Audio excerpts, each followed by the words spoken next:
энэ залуучуудын хамгийн чухал мэдэх зүйл бол хүнийг хүн болгох гэдэг асуудал хамгийн чухал байдаг. Энэ хүн болгох асуудал бол хэвлий дотроос эхэлдэг байхгүй юу? Тэгэхээр бид нар өнөөдөр энэ Монголд яг хэвлий дотор байгаа хүүхдийг хөгжүүлэх энэ арайхан болоогүй байна. Өнөөдөр бид нар энэ гидсэн дотор байгаа хүүхдтэйгээ яаж харьцах юм, яаж хүн болох уу? Хүн болох уу? Эрүүл хүн, эрүүл ухаантай. Цаашаа хөгжих тэр авьяасын цааш нь хөгжүүлж өгөх. Цааш нь тэр хүн өөрөө өсөд явах, хөгжих ийм юм дээр одоо дэлхийн их олон орн энэ дээр анхаарлаа төвлөрүүлсэн байна. Өнөөдөр бид нар Монгол хүүхэд гэдгийг судлах хэрэгтэй байна. Монгол хүүхэд гэдэг нь ямар хүн байдгийм бэ? Яаж төрдгийм бэ? Яаж хөгждгийг гидсэн дотроо. Монгол арга минь ямар арга байна саяхан зарим юм дурдлаа л да төвшөө.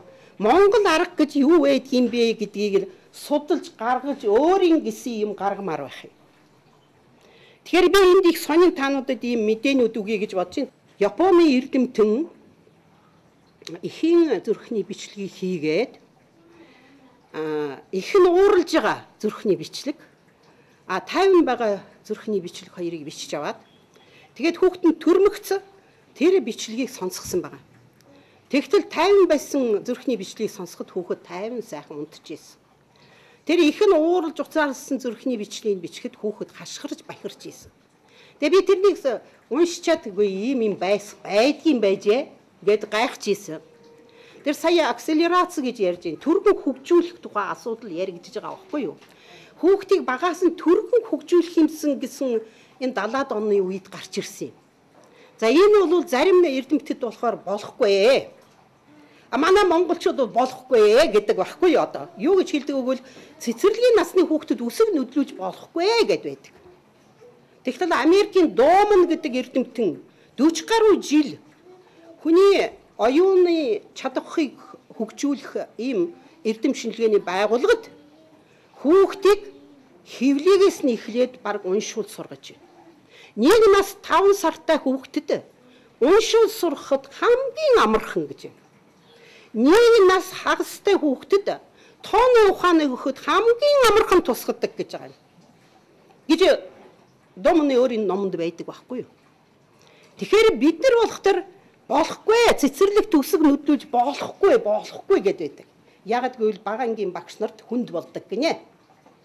Тэгэхээр бид нар би өөрөө Сингапурт очиод үзэж байхад нэг нас 8 сартай хүүхдийг үсэг англи хэл мандарин хэлийг заагаад тэгээд бас үсэг нөдлүүлээд уншуулад бичүүлээд байгаа.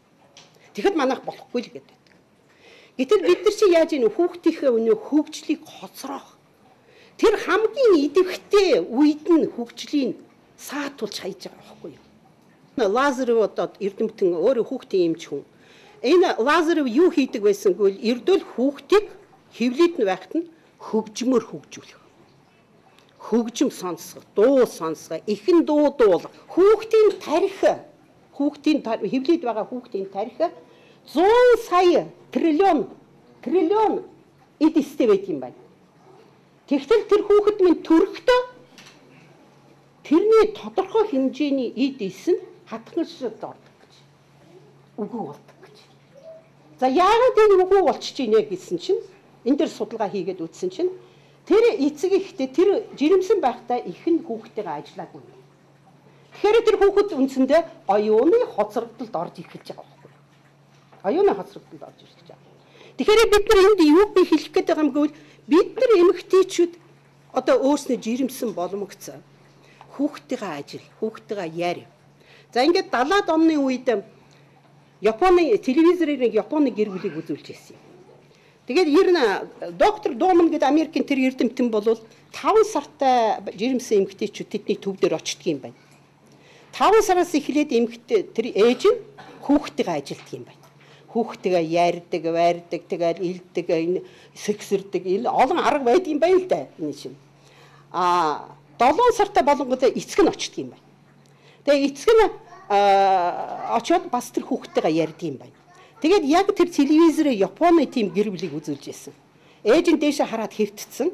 Аав нь ирээл гидсийн нийлээд миний хөөс сайн байна уу? Аав нь ирлээ, чамд аав нь өнөөдөр ийм гоё мэдээнүүдийг өгөх гэж ийн гэж ингээд ярьж эхэлж байгаа юм л да. Тэгээ би тэрнийг хараад заадтай мэдэхгүй да энэ хүүхдийг юм хүлээж авдаг юм уу юм уу гэж бодож ийсэн. Гэтэл хүлээж авдаг юм байна. 4-7 хоногтой ураг гидсэн дотор дөнгөж ураг бий болоод байна шүү дээ, хүүхэд биш. Энэ 4-7 хоног гэдэг чинь 1 сартай хүүхэд гэсэн үг хэвлэд.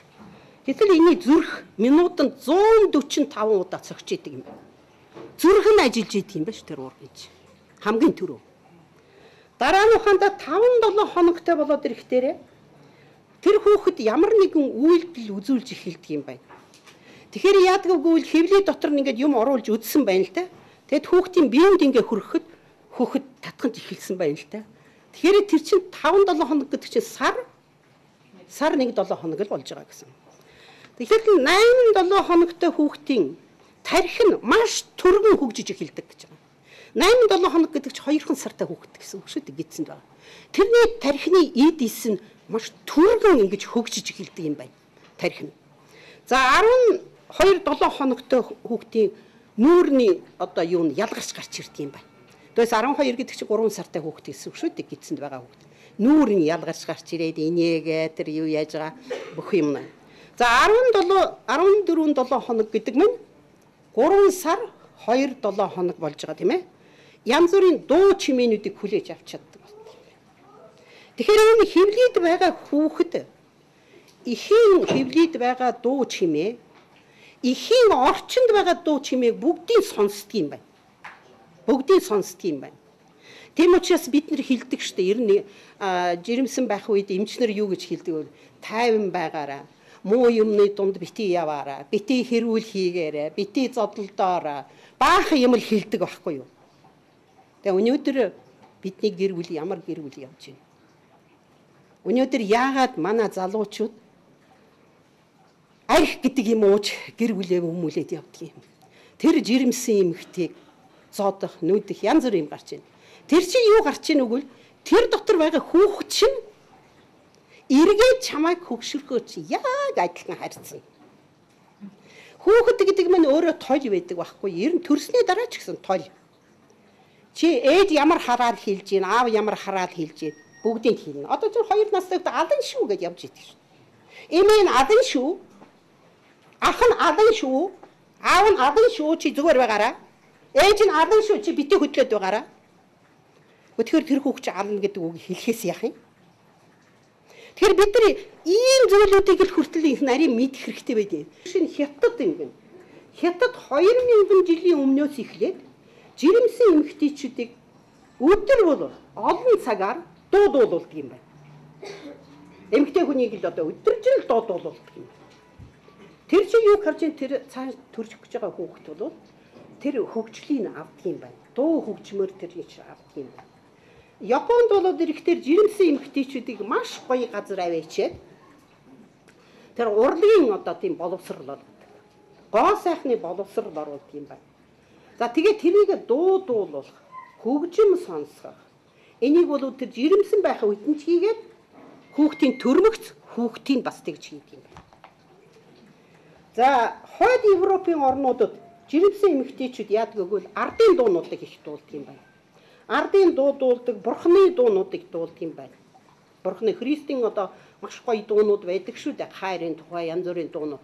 Тэр бүх дуунуудыг одоо манайх бол тэр бүвэн дуу үйтнүүдийг бас дуулуулах хэрэгтэй л дээ. За тэгээд Полонез улстай болохоор жирэмсэн эмэгтэйчүүдийг бүжиг хийлгэж юм байна. Бүжиг дандаа ритмтэй хөдөлгөөнүүд хийлгэж юм байна.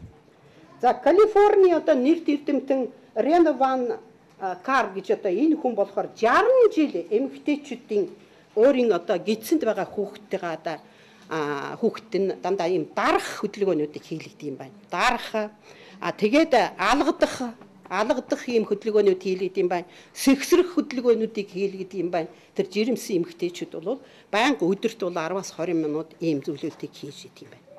За Францад болохоор тэр Мишель Адена гэж одоо хүн байд юм байна эрдэмтэн. За энэ хүн болохоор жирэмсэн эмэгтэйчүүдийн одоо хоорын одоо жирэмсэн эмэгтэйчүүд яг төрөх үед нь төрөх гэж бэлдээд байж байгаа одоо манайх ингээд төрөх засагт бид нар ороод юунд хэвтдэг шүү дээ палад нь тийм ээ. Тэгтэл нэг нь одоо төрөх гээд байж идэг. Тэгэхэд бүгдөө хоороор дуудуулдаг гинэ. Тэгээ хоороор дуудуулахаар нөө эмэгтэй хүний тэр зовлон чинь багддаг юм байна шүү дээ, тийм ээ, төрөхөд болоо. Тэгэхээр ийм аргуудыг маш их хэрэгэлдэг юм байна. Тэгэхээр энд би юу гэж хэлэх гэж байгаа юм гэвэл ер нь бид нар энэ хөвлийн дотор байх үеэс нь эхэлж хүүхдээ хүн болгоё. Төрөхдөө тэр хүүхдийн тархины эд эс нь зарим нь байхгүй болсон байдаг байхгүй юу? Хэрэв чи ажиллахгүй бол. Хэрэв чи ажиллаад байх юм бол тэр тархины эд эс чинь улам цаашаа хөгжөөд одоо цаашаа авьяас нь одоо хөгжиж эхэлдэг. За энд бол бас ийм үр дүнгийн бас бичсэн байна л да. Жишээ нь тийм дасгалууд хийсэн юуны дараа бол хүүхдүүд яад гэвэл нэгдүгээр хүүхдүүд нь төрөлхийн хөгжмийн сонсголтой болд юм байна. Тэгэхээр энэ лазер гэдэг эрдэмтэн бол дандаа хөгжмөөр сонсгод юм байна. Тэгээ хөгжим гэхээр одоо ийм бургый гэж байдаг шүү дээ, тийм ээ. Ийм том бургый шиг юм аваачид ингээд наачих юм гэтсэн дээр. Тэгээд ингээд хөгжим залгах. Тэгэхээр тэр бургыгаар дамжаад тэр хөгжмийн аян очиж идэм байна л да тэр хүүхдэд рүү. За орчин тойрныг авиагаар зураглан төсөөлж чаддаг болчдөг юм байна тэр хүүхэд. За тэгээд төрсний дараа биохимнэлтэд дасдаг юм байна. За хөвлөд байх үедээ үгийн сантай болдог юм байна. Үгийн сантай болдог. Тэгэхээр тэр хүүхдээ ярьж ил байвал чи одоо тэр бас дошкольный воспитание гэдэг нэг сэтгүүл байдгийн Орсын. Тэн дээр нэг хятад эмэгтэй юм наушниктэй явж ийн л да чихвчтэй. Тэгээд дор нь бичсэн байгаа хинэн суралцж байгаа болоо гэж. Тэгэхээр хятад ч ганцхан хүүхд төрүүлж байгаа шүү дээ, тийм ээ. Тэгэхээр тэр хүүхдээ бас хөгжүүлэхийн тулд бас л тэр юунуудыг хөгжим дуунуудыг сонсоод явж идэг. Түүнээс одоо тас няс гэсэн дуунуудыг ер нь тэр гişрүүн тийм дуу муунууд бол хүүхдэд маш муугар нөлөөлдөг байхгүй юу? Тэр бол төрсний дараа ч гэсэн тэр хүүхдэд муугар нөлөөлдөг байхгүй юу? Тийм учраас гэр дотор тэр чанга дуу муу тавих тийм юмнууд бол хизээш байж болохгүй яг хүүхдтэй улсууд бол ялангуяа. Тэгмээс дандаа тайван тийм дуунууд, бүвэн дуунууд янз бүрийн тайван тийм хөгжим. За тэр авиабар хэвлээд байх үедээ үгийн сантай болдгоос гадна энэ авиаг ялгаж эхэлдэг юм байна хүүхэд. Дараагийн нэг нь бол тэр ээжийн дуу хоолойг маш хурдан таньдаг юм байна, тийм ээ. Үүнд ялах анхны одоо үндэс тавигдчих эхэлдэг юм байна. Жирэмс хэвлээд сургалт явуулсны үндсэн дээр шүү. Тэгэхэд одоо бид нар чинь зарим хүнд ингээд 6 5 настай хүүхдэд ингээд өнгө үзүүлэхээр улааныг хар гिचээ суугаад байдаг шүү. Гэхдээ биш л дээ чи өөр өнгө байна гэж. Хар л байна шүү. Ногооныг үзгээл хар. Бүх юм л хар. Яагаад хар юм бэ? Тэгсэн чинь яадаг гэвэл цэцэрлэг дээр гэртээ эцэг эхчүүд дандаа балын харандаа л үүддэг юм байна. Тэгэхээр чи харал юм байхс яах юм? Балын харандаагаар зурж байгаа юм чинь эсвэл энэ бал үзэг өгчдөг нөгөө хараал зураад байдаг. Бүх юм л харал байдаг. Тэгэхээр энд бас их чухал юм байна. Энэ бас л бодвоштой зүйл. За тэгээд илгийн мэдрэмжтэй болдог. Массажны одоо илгийн тийм мэдрэмжтэй болдог. Ханта хүүхдийг ингээд илээд ирэхээр өөр аяндаа ингээд муурыг нэг илэхээр юм хураг ишгийг амтныг энэ рүү ингээд маажаад ирэхээр ингээд хачин болоод явцдаг шүү дээ, тийм ээ. Тэгэхээр хүүхэд хүртэл тэгж иллэгэнд ороод ирэнгүүтээ өөрөө уяраад ингээд сайхан хөвтөөд ингээд юу яагаад ихэлдэг юм байна л да. За тэгээд сэтгхүүн хувьд одоо нэлийн хөгжиж ирсэн байх юм байна хүүхдийн. Хүүхэд бол одоо янз бүрийн өнгө тэр мэдрхүү нэлийн хөгжиж ирдэг юм байна. Хүүхдийн мэдрхүү гэдэг сенсорик гэж яриад байгаа тийм ээ. Тэр нь одоо за биеийн хувьд бол нэлээд одоо боловсрцсан байдаг. Хөдөлгөөн маш сайн хийдэг болдог. За тэгээ үеийн хүүхдүүдтэйгээ маш хурдан одоо дасч эхэлдэг. Тэгэхээр ерөнхийдөө бол хүүхэд бол 3 нас хүртэл үеийн хүүхдтэйгээ тоглодог шүү дээ. Ганцаараа тоглохыг боддог. Дандаа ганцаараа. Одоо тэгээ сүүлийн үед ганц хүүхэд болсон чи одоо бүр гай болж байна. Өнөө ганц хүүхэд чинь бүх юм авчиг байдаг. Нөгөө ганц хүүхэд чинь нөгөө айлын хүүхдийн имийг заавал авах гээд байдаг. За 3 нас гэдэг чинь бол кризисний нас гэж ярьдаг. Хямралын нас гэж ярьдаг. Яагаад гэвэл 3 настай хүүхэд гэдэг маань өөрөө би хүн шүү гэж одоо өөрийгөө өргөмжилж гарч ирдэг. Би даж юм хийх гэж оролддог. Тийм учраас тэр хүний юмыг булааж авах.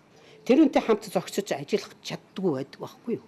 Тэгэхээр энэгээр бол хүүхэд энэ багада хэрэг хэвлий дотор энэ хүмүүжлийг явуулах юм бол тэр хүүхэд бол зөв хүмүүжлтэй болоод бусдыгаа бас хүндэлдэг, хүнтэйгээ хамтарч тэр бусад хүүхдтэйгээ ажиллаж эхэлдэг юм. За тэгээд хүүхэд бол ухаандаа дархлаа нэлийн сайн болж эхэлдэг юм байна. За маш их зураг сонирхолтой болдог юм байна. За сургуульд маш сайн сурдаг юм байна. Хэрв зөв хүнээ төлөвшүүлж чадах юм бол хэвлийд нь төлөвшүүлж чадах юм бол шүү. Түүнээс төрсний дараа гэх юм бол бид нар хоцорчод байгаа байхгүй юу? Өнөөдөр бид нар хүүхдийг сургуульд оруулахад ч гэсэн яг 5 нас хүрэх үгүй л хүүхдэд чирэл одоо яана багшаа хаана аяг цэцэрлэгдэх үү хаана хүүхд сайн хөгжүүлж тэнд өхөө энд өхөө гэл ингээд л эцэг чи сандардаг байхгүй юу сургуульд орох юм. Тэгэхээр бид хийдیں۔ Та нар хоцорсон байна юу над хүүхд. Юу сургуульд сурах одоо наад чи оюуны чи юу бүх юм нь хоцорсон байна. Хичээл хийсэн үү? Үгүй. Ном авч өгсөн үү? Үгүй. Тоглоом байна уу? Байхгүй. Байвал өнөө загасны аквариум дотор хийцэн тоглоом л байж идэг.